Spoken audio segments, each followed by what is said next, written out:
À présent, nous allons parler des avantages d'utiliser les langages préprocesseurs. Donc, ce qu'il faut retenir, c'est qu'on va pouvoir bénéficier de fonctionnalités étendues, comme les variables, qui vont nous permettre de rassembler des valeurs de couleur, espacement, taille de police. On pourra également utiliser ce que l'on appelle la notation imbriquée. C'est le nesting qui va nous permettre de modulariser notre code CSS. On va pouvoir écrire des règles CSS avec une indentation. Et ça va se rapprocher de la syntaxe de la hiérarchie des éléments que l'on trouve dans le DOM, le Document Object Model. On va également pouvoir utiliser des mixins qui sont comme des sortes de fonctions pour écrire des règles CSS réutilisables et que l'on va pouvoir faire hériter et utiliser des directives comme @include, @extend pour faire de l'héritage et de l'extension.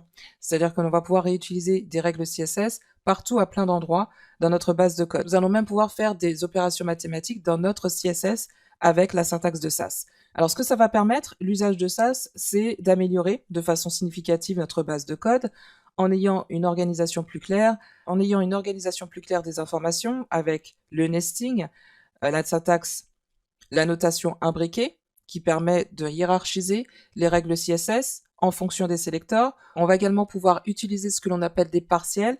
Donc ce sont des feuilles de style séparées qui permettent d'avoir une architecture CSS organisée en modules et de façon thématique. L'avantage, c'est que ça va permettre de réduire les répétitions de code avec une syntaxe et des utilitaires qui améliorent la lisibilité des feuilles de style pour favoriser la modularité, flexibilité et également réutilisabilité du code CSS. Et avec tous ces avantages réunis, ceci amène à être beaucoup plus productif et efficace dans son travail de développement.